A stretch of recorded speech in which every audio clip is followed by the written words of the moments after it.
The laughter in the ballroom shimmered like cut glass. Crystal chandeliers scattered light over gold and marble as the city's elite toasted another profitable quarter of Trent Holdings. Waiters glided between tables. A string quartet played something bright and meaningless. In the corner, Ana Delgado moved like silence itself, setting down trays, refilling glasses, disappearing before anyone remembered she'd been there. Lawrence Trent, founder and CEO, stood at the head of the table, a man born with the kind of confidence that mistakes applause for oxygen. His voice filled the room as he boasted about expansion into Europe, about acquisitions, about numbers that glowed like trophies. He was halfway through another story when he noticed Ana adjusting a vase behind him. The impulse to perform found its next target. He plucked a folder from the table, a contract printed in an archaic dialect used only by a few legal historians. "Translate this," he said, smirking, loud enough for the guests to hear, "and my yearly salary is yours." Laughter rippled across the table. Someone muttered, "That'll keep her busy." Ana didn't flinch. She took the folder, bowed slightly, and folded it closed. No words, no expression, just a small nod before she walked away. The sound of her footsteps vanished under the quartet's final chord. For a moment, the laughter wavered, unsure of itself. Lawrence grinned, raising his glass. But the unease lingered like smoke. Later that night, while servants cleared plates and champagne dulled the guests' wit, Ana left the mansion with the folder pressed to her chest. The city air smelled of rain and exhaust. She took the bus home, its flickering light tracing her reflection in the window, a woman most people looked through, never at. Her apartment was a single room above a bakery. Books stacked like bricks along the wall, dictionaries in half a dozen languages, each worn at the corners. Once she had been a linguistics researcher at a university abroad. When civil unrest closed the campus and her visa expired, she'd taken whatever work she could find. The uniform changed, but the habit of listening remained. She laid the folder on her table and began to read. The document was a corporate acquisition written in Old Catalan, peppered with Latin legalisms. To most, it would look decorative, an eccentric flourish for an international deal. To Ana, it was clear enough. Hidden within the ornate clauses was a transfer of assets to a shell corporation registered offshore. A trick disguised as tradition. She read twice, then opened her laptop. By dawn, the translation was complete, accurate, annotated, damning. She saved the file, hesitated, then sent it through an anonymous channel to the National Financial Crimes Bureau. Afterward, she closed her eyes and slept for the first time in weeks. Morning came with headlines. Government investigates Trent Holdings for offshore irregularities. At the mansion, phones rang non-stop. Assistants whispered. Lawyers arrived with briefcases and tired eyes. Lawrence paced his office, convinced it was a misunderstanding, a leak, sabotage. He summoned the staff, demanding to know who had handled company papers. Ana stood among the others, hands folded. His gaze swept over her without recognition. The next days blurred into crisis meetings and denial. The company's stock trembled. Partners called for explanations. Lawrence shouted at everyone and trusted no one. Yet through the chaos, Ana continued her work, polishing, sweeping, invisible as air.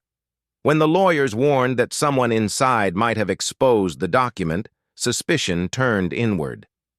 Background checks, interrogations, security cameras reviewed. Ana's name appeared on a housekeeping roster for the night of the dinner. "The maid," one aide scoffed, "couldn't even read English properly." Lawrence agreed. Exactly. Next theory, still the unease grew. Each news alert carved away at his certainty. And each morning Ana arrived, quiet and punctual, carrying the calm of someone who already knew how the story would end. Years earlier, before exile and loss, she had written her doctoral thesis on medieval trade charters, precisely the dialect in which Lawrence's fraudulent contract had been drafted. Life, she thought, had a strange way of recycling its lessons. At week's end, the board demanded an emergency assembly at the mansion. Investors threatened to withdraw. Regulators wanted statements. Cameras gathered outside the gates like crows.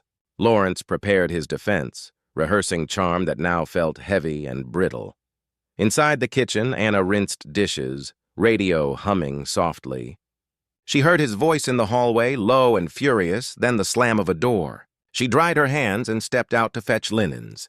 Through the open doorway, she saw him at the dining table, head in his hands, surrounded by contracts and half-empty glasses. He looked smaller without the audience. For a heartbeat, she almost pitied him. Then she remembered the laughter, the heat of humiliation on her skin. She turned away, steady as breath.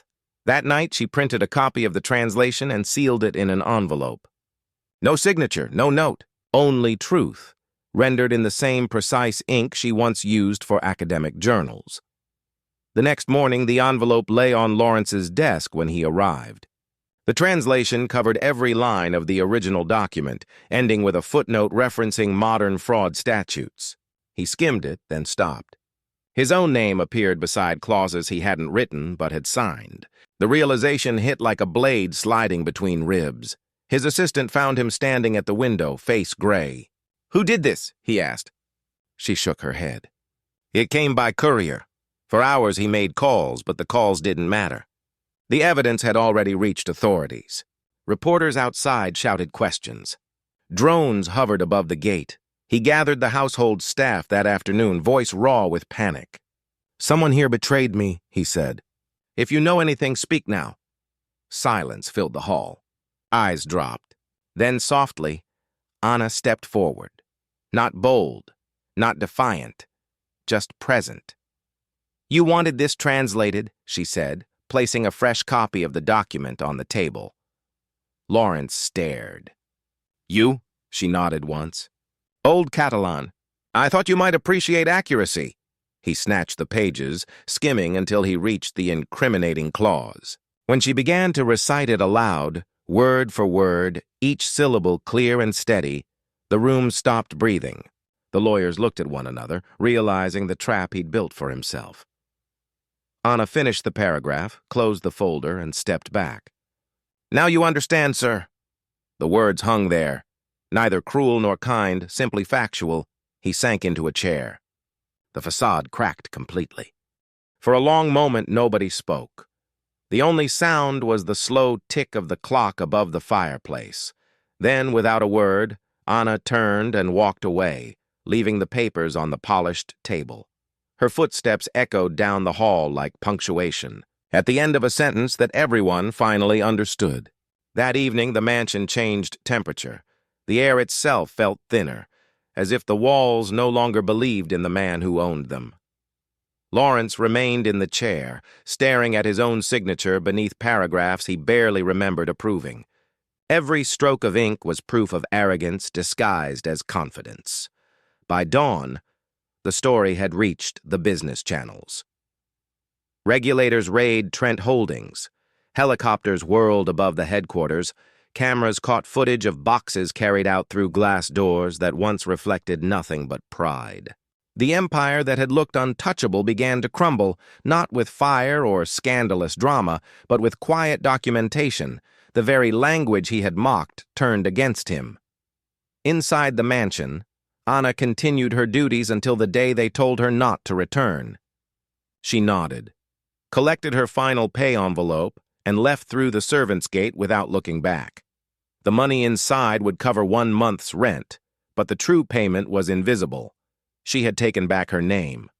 The woman he'd humiliated, out of habit, had become the invisible author of his downfall. 2 weeks later, investigators traced the fraudulent contracts to a web of offshore accounts. Lawrence was summoned for questioning. Cameras caught him entering the courthouse with the stiff gait of someone still pretending to be important. The same reporters who once begged for interviews now shouted questions about ethics and accountability. He kept his eyes on the pavement. At night, he sat alone in a penthouse he no longer owned, reading and rereading the translation she had left behind. Each line felt like a mirror reflecting what he'd chosen not to see, how easily intellect can be mistaken for worth, how fragile power becomes when it stops listening. He realized, with a kind of dull awe, that she had never raised her voice. She hadn't needed to. Truth had done the shouting for her. Anna, meanwhile, returned to her world of books and languages. Word spread quietly through academic circles that a former scholar had exposed a corporate fraud through her mastery of medieval dialects. A translation firm in Geneva offered her a remote position restoring historical manuscripts. The work paid modestly, but fed the part of her soul that had starved for years. In her small apartment, she replaced the old uniform hanging behind the door with a wool coat and a library pass. Each morning, she walked to a cafe by the river, ordered black coffee, and opened her laptop. Sentences flowed again, this time belonging to poets and philosophers instead of contracts and commands.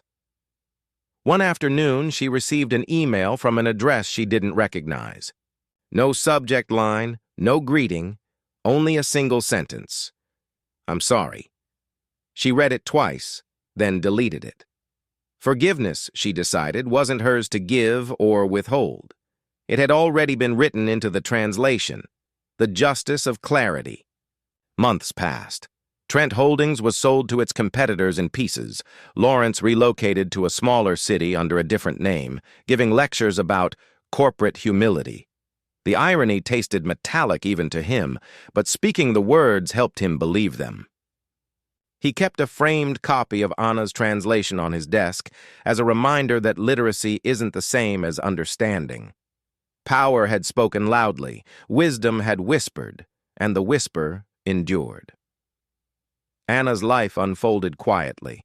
She published a book of translations, each preface reflecting on the invisible labor behind language, the way meaning hides in margins. Scholars cited her work. Students wrote to thank her. She responded to each message with the same line: "Never underestimate the listener in the room." Years later, during a conference in Barcelona, a journalist asked about her most memorable translation. She smiled slightly. "A contract," she said. "It began as a joke." She left it at that. The audience laughed politely, unaware that they were laughing at the ghost of arrogance long buried.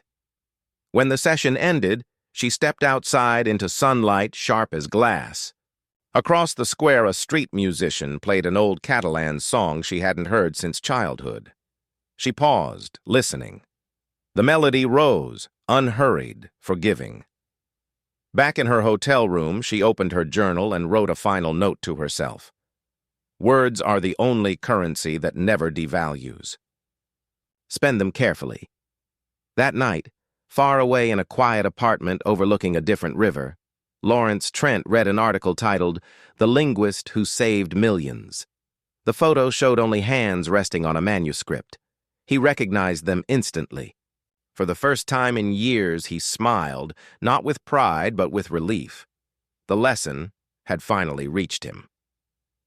He closed the laptop, stood at the window, and whispered into the dark, "Translate this," as if testing the air. No answer came, yet somehow he understood it all the same. The world outside moved on. But somewhere between the sound of language and silence, a balance had been restored. He had offered his salary as a joke. She had taken it as a challenge, and in the end, she earned something far greater: her voice, her name, her peace.